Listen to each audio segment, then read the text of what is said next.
In today's video, I'm going to teach you how to create a clickable interactive presentation using hyperlinks in Canva. Whether you're designing a presentation for a work project or a school assignment, adding hyperlinks can make your slides more dynamic and engaging. Let's dive into the process step by step and see how you can make your presentation interactive.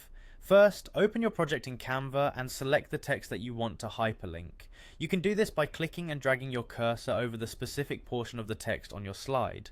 This ensures that when someone views your presentation, clicking on this text will take them to another web page or resource that you've linked.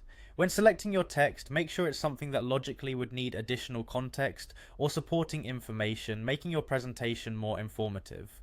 Next, once your text is selected, look towards the top menu bar where you'll find an icon with 3 dots, also known as the More menu. It might be tucked in there, especially if you have a smaller screen or many options open. Clicking this will reveal additional editing options. It's a small step that opens up a world of possibilities, as this menu brings extra tools and features that might not be visible initially. Now, in the options that unfold, there should be an icon labeled Link. Tap on it. This feature is primarily intended for users to insert a link that connects the text to an external URL. Hyperlinks can be extremely useful for connecting your viewers to more detailed information or related topics instantly, saving them time searching for additional resources on their own. In the small box that appears, paste the link you have previously copied. This link will be the destination that viewers navigate to when they click on the hyperlinked text.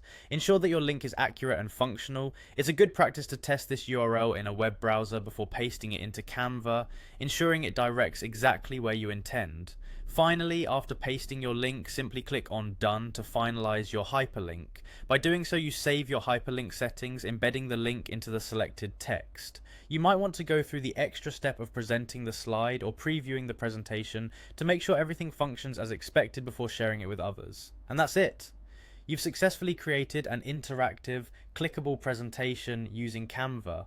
Remember, hyperlinks are a fantastic way to enrich your presentation, offering viewers quicker access to further reading or resources that support your topics. Thanks for watching and enjoy enhancing your presentations.